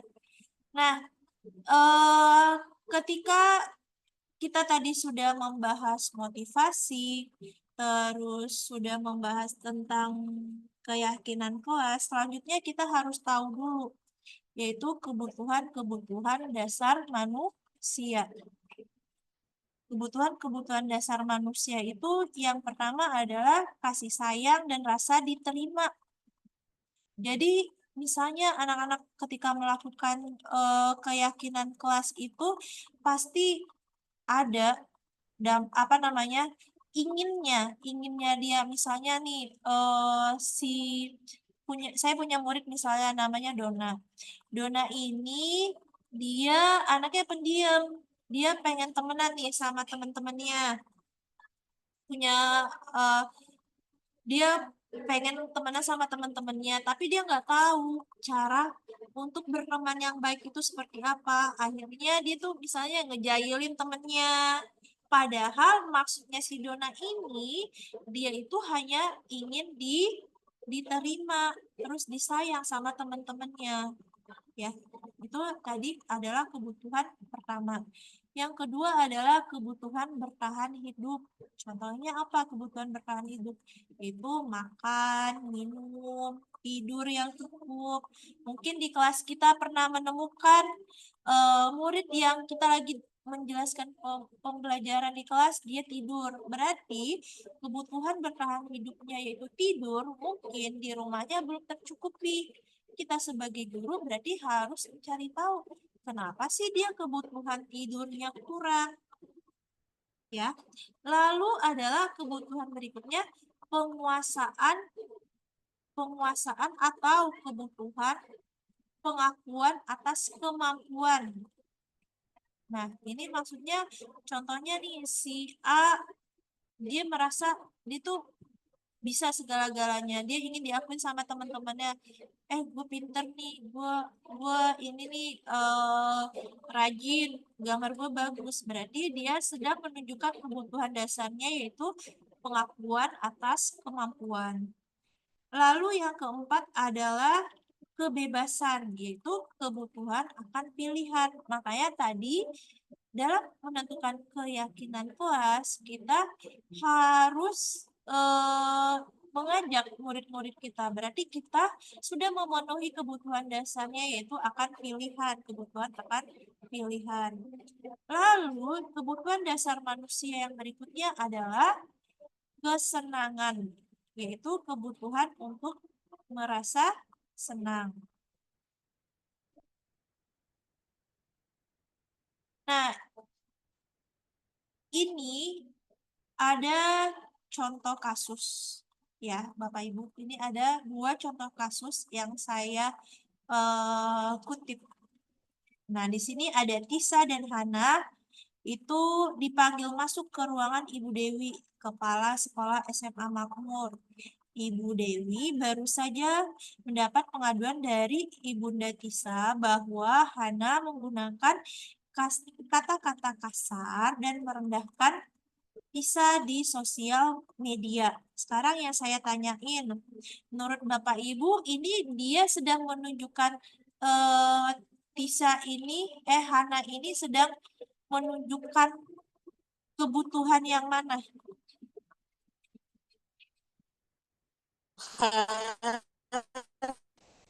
Diakui Ya, sebagai manusia.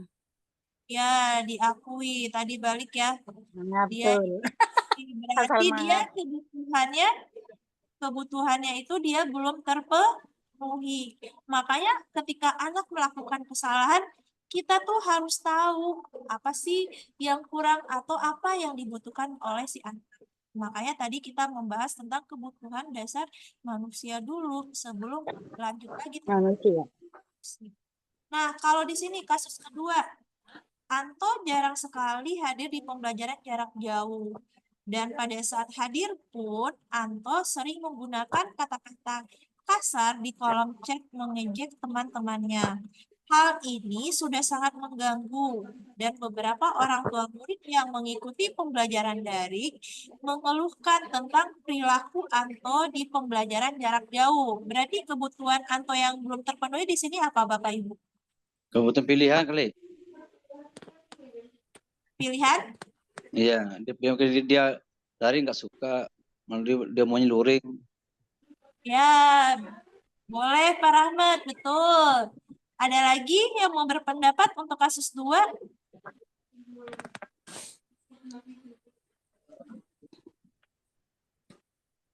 Coba lagi ya, tadi ada kebutuhan bertahan hidup, terus kasih sayang dan rasa kebutuhan akan pilihan untuk merasa senang. Mana yang paling cocok dari kasus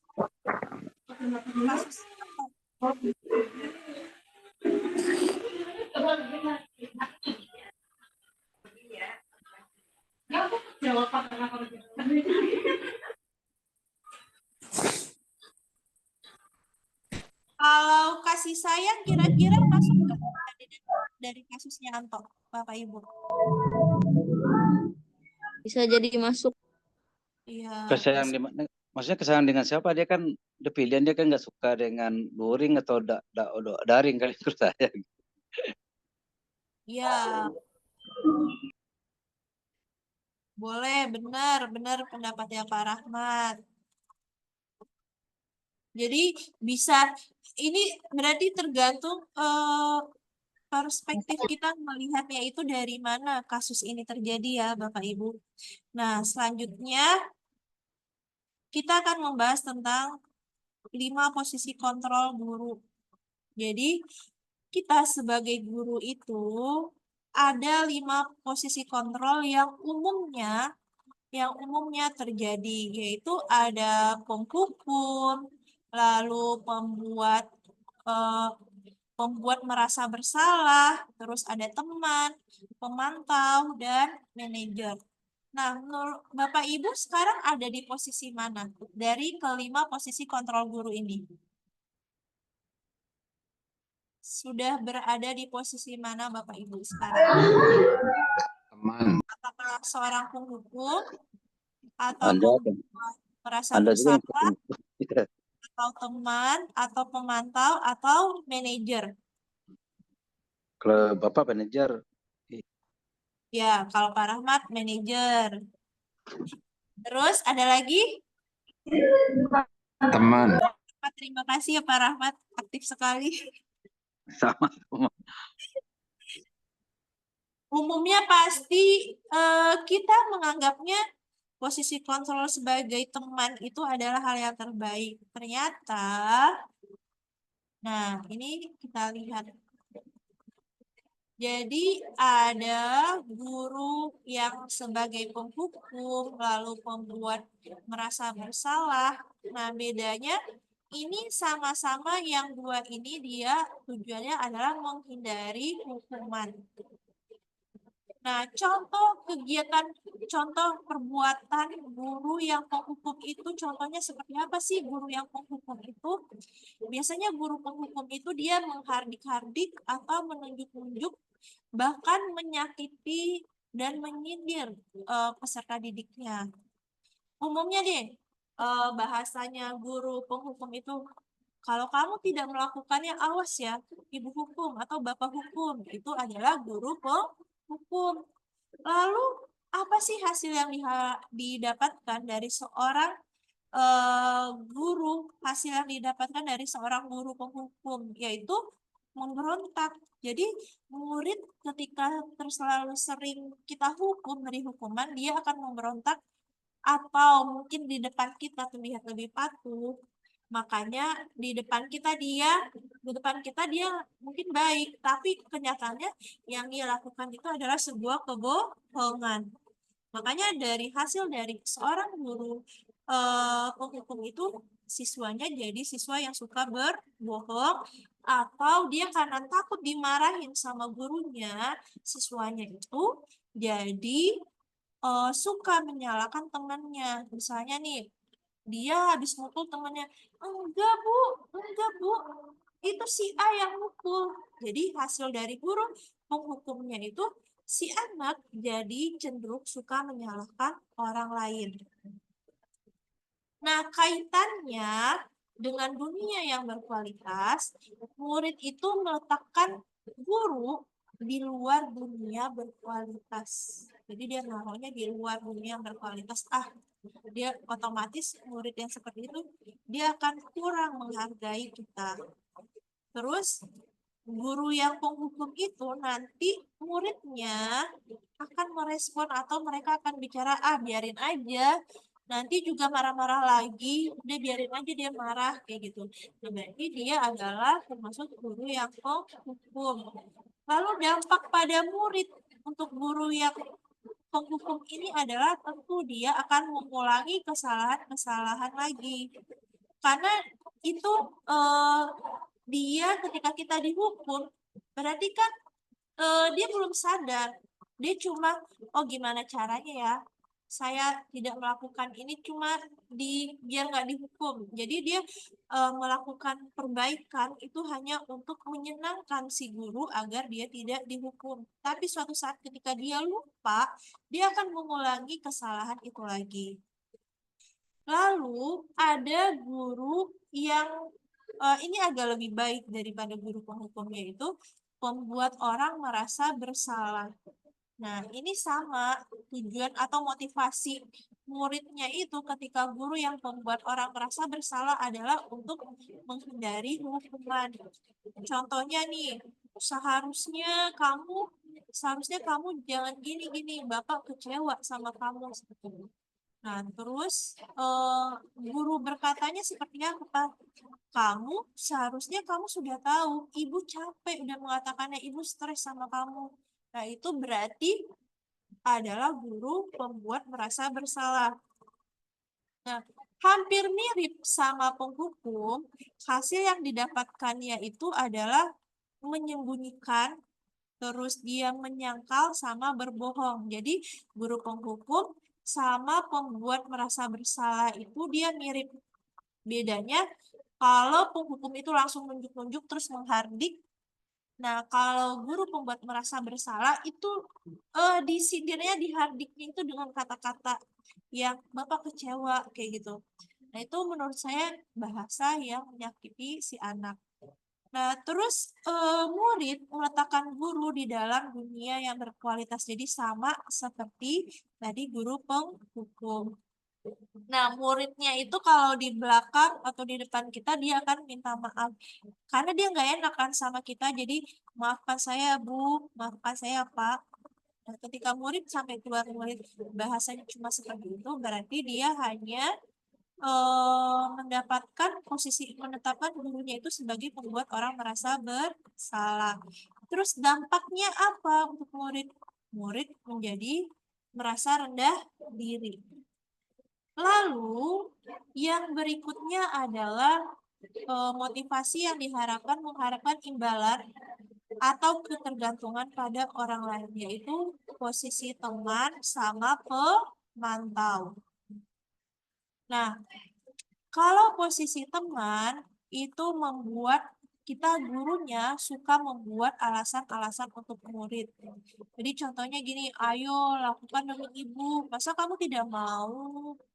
Terus ingat tidak, Bapak kan pernah bantu kamu. Nah, itu adalah bahasanya lebih lembut dibandingkan pembuat merasa bersalah sama guru penghukum. Hasilnya adalah apa? Mungkin ada sisi baiknya, cuma ini dia menjadi ketergantungan. Maksudnya ketergantungan apa? Muridnya itu cuma akan menerapkan motivasinya itu ketika si guru ada. Tapi ketika gurunya tidak ada, langsung dia buyar. Berarti posisi kita saat itu hanya sebagai teman. Nah, di sini murid menganggap gurunya itu sebagai orang yang sangat penting di dunia berkualitas. Nah, umumnya contohnya murid itu saya pikir Bapak Ibu teman saya, ternyata begitu. Jadi murid itu dia kecewa. Misalnya ketika gurunya marah-marah atau di luar ekspektasinya dia akan kecewa dengan si gurunya. Dampak bagi muridnya apa? Lemah, terus tidak mandiri, sama tergantung. Lalu posisi kontrol yang keempat adalah pemantau. Ya, kalau pemantau ini, si guru itu sering sekali menggunakan bahasa, apa peraturannya? Kenapa kamu terlambat? Terus apa konsekuensinya? Berarti dia adalah termasuk guru pemantau. Hasilnya itu sama mirip dengan teman, yaitu menyesuaikan diri bila diawasi. Jadi ketika gurunya tidak ada, muridnya, misalnya kelasnya tadinya gurunya ada, tertib. Tapi ketika gurunya tidak ada, buyar. Nah, itu berarti masih di posisi pemantau. Nah, murid itu meletakkan guru, peraturan, dan hukum di dunia berkualitas. Nah, muridnya itu karena ini dipantau, dia pasti akan mengukur berapa banyak bintang yang saya harus peroleh, terus berapa halaman yang harus saya tulis. Terus dampaknya, kalau di guru pemantau ini menitik beratkan pada sanksi atau hadiah untuk dirinya. Nah, yang terakhir adalah manajer. Posisi manajer ini motivasinya itu dia sudah mulai menghargai diri sendiri. Jadi kalau guru sebagai manajer, dia akan bertanya kepada muridnya, apa yang kita yakini? Apa yang bisa kamu lakukan untuk memperbaiki masalahnya? Terus dia juga hasilnya itu menguatkan pribadi dari murid. Nah, kaitannya dengan dunia berkualitas, itu murid meletakkan dirinya sebagai individu yang positif. Jadi ketika dia sudah melakukan kesalahan, terus kita mengajak dia diskusi, dia akan meletakkan dirinya sebagai individu yang positif dalam dunia yang berkualitas. Nah, terus muridnya itu ketika guru sudah menempatkan diri sebagai manajer, muridnya akan berkata, bagaimana caranya saya bisa memperbaiki keadaan. Misalnya dia sudah melakukan kesalahan, muridnya akan sadar, gimana ya caranya saya supaya baikan sama teman saya, atau gimana caranya saya agar gurunya tidak marah. Nah, itu kalau misalnya kita sudah di posisi manajer. Dampaknya apa bagi murid? Murid akan terbiasa mengevaluasi diri, terus dia akan mencari cara untuk memperbaiki diri. Nah, kurang lebih itu tentang posisi kontrol seorang guru. Tentu yang paling bagus berarti yang mana? Posisi kontrol yang diharapkan dari seorang guru yang mana berarti Bapak Ibu? Ayo. Manajer, Mbak Bu, manajer. Ya, benar. Ya, jadi posisi kontrol yang diharapkan dari seorang guru adalah berada di sini, di posisi manajer. Nah, lalu tadi kita sudah membahas tentang keyakinan kelas, posisi kontrol guru, terus disiplin positif apa, lalu bagaimana penerapannya? Nah, kita dapat menerapkan dari semua tadi teori-teori yang sudah dipaparkan itu dengan menerapkan namanya adalah segitiga restitusi. Ya, segitiga restitusi ini bertujuan untuk mewujudkan budaya positif. Apa sih segitiga restitusi itu? Itu adalah suatu proses dialog yang dijalankan oleh guru atau orang tua pun bisa menerapkan ini. Jadi makanya guru atau orang tua agar dapat menghasilkan murid yang mandiri dan bertanggung jawab. Ada 3 tahapan dari segitiga restitusi, yaitu menstabilkan identitas, terus ada validasi tindakan yang salah, terus terakhir baru menanyakan keyakinan. Karena kita di sekolah berarti menanyakan keyakinan kelas. Nah, sebelum kita membahas tentang ini, saya akan putarkan video contoh penerapan segitiga restitusi.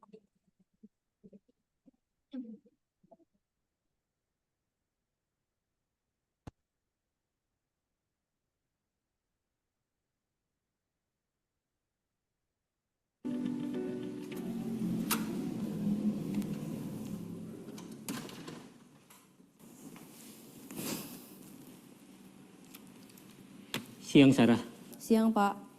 Sudah lama nggak ketemu Sarah. Kenapa hari ini ada di sini? Kesel, Pak. Kesel banget. Masa aku dikatain tukang fitnah, Pak? Ya aku marah lah. Aku balik ngatain Eka di depan kelas. Kesel banget. Oh, begitu. Ya pasti kamu marah dan kesal. Bapak juga akan marah apabila ada yang menuduh Bapak seperti itu. Kemudian, pada saat itu, kamu mau melakukan apa? Ya saya langsung ngatain Eka lah, Pak. Kesel banget. Saya bentak-bentak dia depan teman-teman lain. Oh, begitu. Itu karena suatu alasan tertentu, bukan? Iyalah, masa saya diam saja, Pak? Ya saya bela diri lah. Masa saya dituduh tukang fitnah? Ya wajar lah. Mempertahankan harga diri itu sesuatu yang penting buat kamu. Untung kamu tidak bertindak lebih gegabah lagi. Hanya membentak-bentak. Iya, Pak. Untung saya masih bersabar dan hanya membentak saja. Sudah gemes padahal. Saya pasti bela diri lah. Ya pasti ya. Tapi kamu memilih untuk tetap bertahan dan bersabar. Kamu memilih untuk tidak berbuat lebih parah lagi, bukan? Iya. Nah, sekarang coba kita lihat lagi. Tindakan kamu yang bentak-bentak Eka di kelas. tindakan kamu itu kira-kira sesuai dengan keyakinan kelas atau prinsip kamu tidak? Enggak lah, Pak. Capek, Pak, jadi pemarah. Jadi keyakinan atau prinsip mana yang kurang sesuai dengan keinginan kamu? Ya, saya sebenarnya sangat menghargai orang lain. Mungkin saat itu saya menjadi emosi, jadi tidak menunjukkan sikap itu. Kamu meyakini tidak? Menghargai orang lain itu penting buat kamu. Yakinlah, Pak. Iya, setuju. Kita harus saling menghargai. Namun, ada juga keyakinan yang kita sepakati yang perlu kita jalankan apabila kita sedang marah, bukan? Ya, saya bisa lebih proaktif, mulai dengan diri sendiri. Saya bisa jadi lebih bersabar, mengambil waktu jeda untuk berpikir mau apa selanjutnya. Kira-kira kamu bersedia memperbaiki masalah ini tidak? Bersedia, Pak. Kalau kamu memperbaiki masalah ini, kamu akan menjadi orang seperti apa? Saya akan menjadi orang yang bertanggung jawab kali ya, Pak. Dan senantiasa proaktif. Iya, menurut kamu bagaimana rasanya menjadi orang seperti itu? Ya nyaman lah, bangga bisa bersabar dan menahan diri. Baiklah kalau begitu. Yuk kita pikirkan bagaimana memperbaiki masalah ini.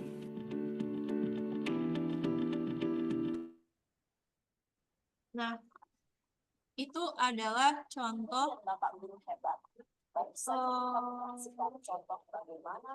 Guru berada dalam posisi manajer menggunakan. Nah,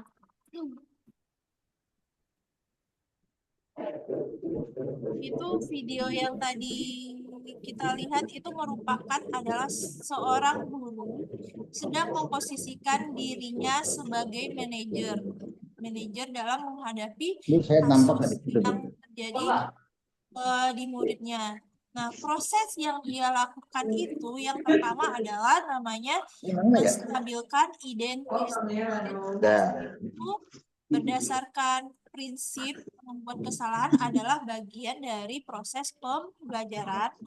Terus di sini berperan menggeser identitas murid dari identitas gagal ke identitas sukses. Terus jangan mengkritik murid yang sedang mengalami gagal identitas. Jadi maksudnya gini, ketika kita berada di posisi manajer kan tadi tidak menghakimi atau menjudge anak, semuanya itu ada masalah kita pikirkan sama-sama bagaimana solusinya, terus apa sebaiknya yang kita lakukan. Makanya proses pertama dari segitiga restitusi adalah menstabilkan identitas. Kalimat contoh pertanyaannya adalah berbuat salah itu wajar. Terus juga kita bisa mengatakan tidak ada manusia yang sempurna. Terus ibu atau bapak guru juga pernah melakukan itu. Terus kamu berhak merasa seperti itu. Terus yang kelima, ibu atau bapak tidak mau mencari tahu siapa yang salah, tetapi ingin mencari solusi dari masalah ini. Jadi menstabilkan identitas itu kita membuat muridnya itu tenang dulu. Jadi dia lagi emosi, jangan kita ikut ngomel-ngomel. Akhirnya kan dia tidak merasa dilindungi sama gurunya. Nah, tahapan yang kedua dari segitiga restitusi itu adalah memvalidasi tindakan yang salah. Jadi maksudnya apa memvalidasi tindakan yang salah itu berdasarkan prinsip setiap perilaku itu berupaya memenuhi kebutuhan tertentu. Gurunya itu akan bergeser dari pemikiran stimulus respon menjadi proaktif. Dia jadi aktif tanya jawab sama muridnya. Yang ketiga, yaitu mengenali dan mengakui kebutuhan murid ini dapat memperbaiki hubungan dengan murid. Yang keempat adalah pernyataan atau pertanyaan disampaikan dengan nada suara tidak menghakimi atau memojokkan murid. Contohnya adalah, kamu pasti punya alasan mengapa melakukan ini, padahal kamu bisa melakukan yang lebih buruk dari ini ya. Jadi seakan-akan kita menempatkan diri itu sebagai orang yang pro sama si anak. Jadi dia merasa, oh ini gurunya support saya. Jadi anaknya juga akan lebih terbuka kepada kita. Terus kamu patut bangga karena telah melindungi sesuatu yang penting buatmu. kamu melakukannya karena karena mempertahankan sesuatu yang penting bagimu. Nah, tindakan yang dilakukan selanjutnya yang ketiga yaitu menanyakan keyakinan kelas, yaitu teori kontrol menyatakan bahwa pada dasarnya kita termotivasi secara intrinsik. Saat perilaku telah divalidasi dan identitas sukses telah stabil, maka murid telah siap mengaitkan keyakinannya dengan tindakan yang salah. Jadi makanya tadi Bapaknya tanya, jadi apa keyakinan kelas kita? Nilai-nilai apa yang telah disepakati bersama? Lalu seperti apa gambaran kelas yang ideal menurut kamu? Lalu selanjutnya dia menanyakan, kamu ingin menjadi orang yang seperti apa? Ya, jadi ketika menghadapi masalah, seorang guru yang berada di posisi manajer, dia tidak ada menggunakan kalimat atau pernyataan yang negatif, semuanya positif. Nah, hal-hal yang perlu diperhatikan dalam segitiga restitusi yaitu perilaku yang salah perlu dikaitkan dengan nilai-nilai atau keyakinan-keyakinan yang telah disepakati atau dituju. Yang kedua adalah kesediaan orang yang melakukan kesalahan untuk memperbaiki masalah. Yang ketiga, pemecahan masalah sebisa mungkin relevan atau memiliki hubungan dengan masalah yang ada. Yang keempat, perlu adanya usaha perbaikan dari pihak yang berdua.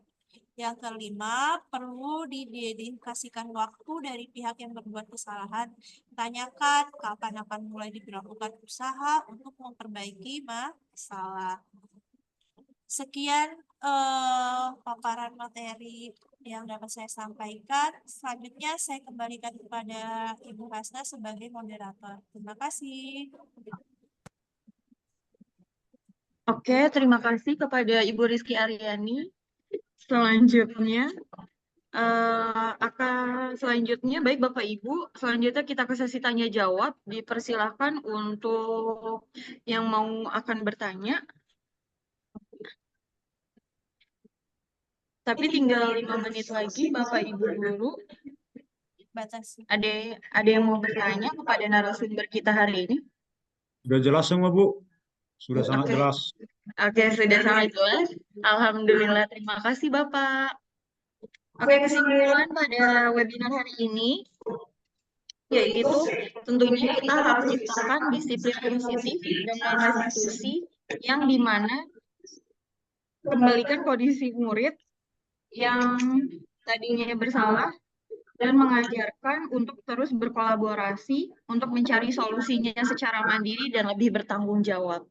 Nah, Bapak Ibu guru sekalian, terima kasih telah mengikuti webinar pada hari ini yang dari awal sampai sekarang sudah menyaksikannya dengan baik.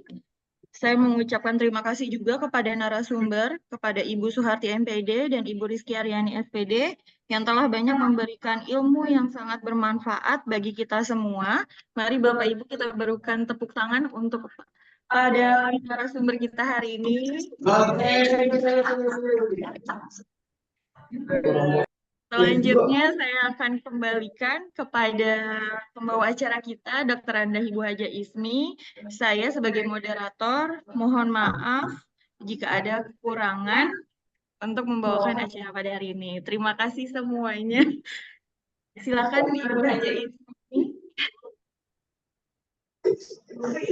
Terima kasih kepada Ibu Hasnah Rofifah Haryanti, SPD, selaku moderator kondang. Sekali lagi tepuk tangan untuk Bu Hasnah dan narasumber. Ya.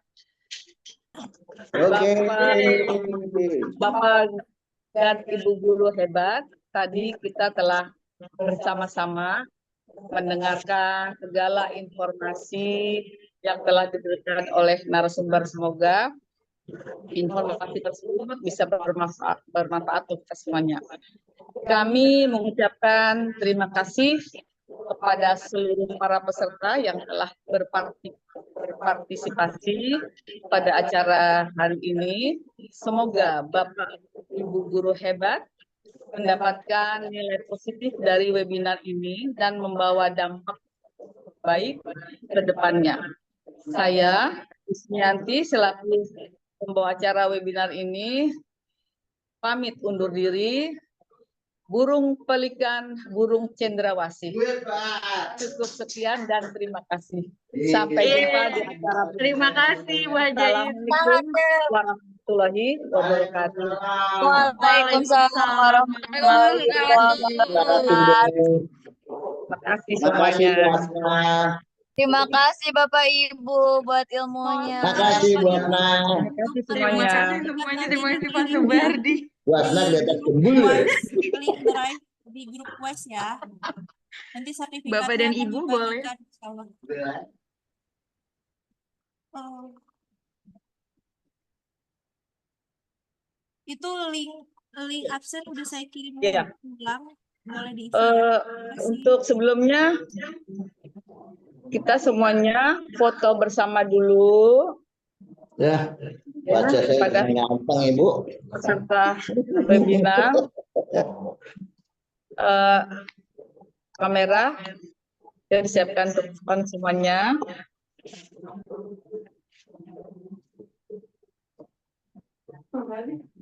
Nah, keren saya.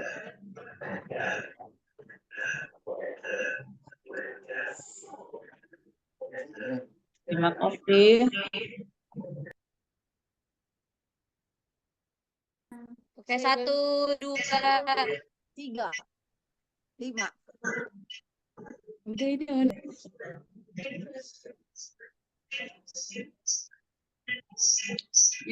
Siapa ini? Siapa? Udah trio wek-wek. Sekali lagi. Oke. Selanjutnya. Suhu. Ya, 1, 2, 3. Nyapa Bu Panca. Nah. Selamat sore Bu Terima Panca. kasih Bapak Ibu. Terima kasih kasih, Bu. Bapak Ibu Izin guru mohon, hebat izin semuanya. maaf, Terima kasih, sukses. Ya, terima kasih semuanya Pak. Oke, selamat Ibu.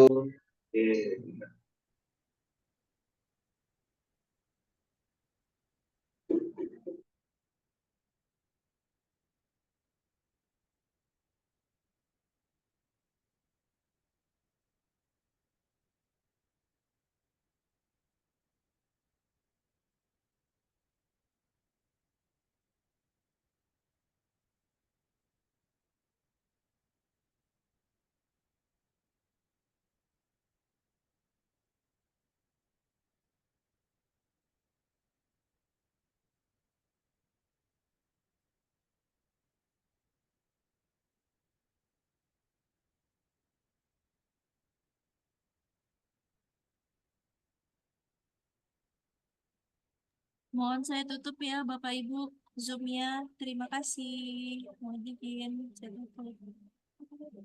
Oh ya. Oke, baik Pak. Absen dulu.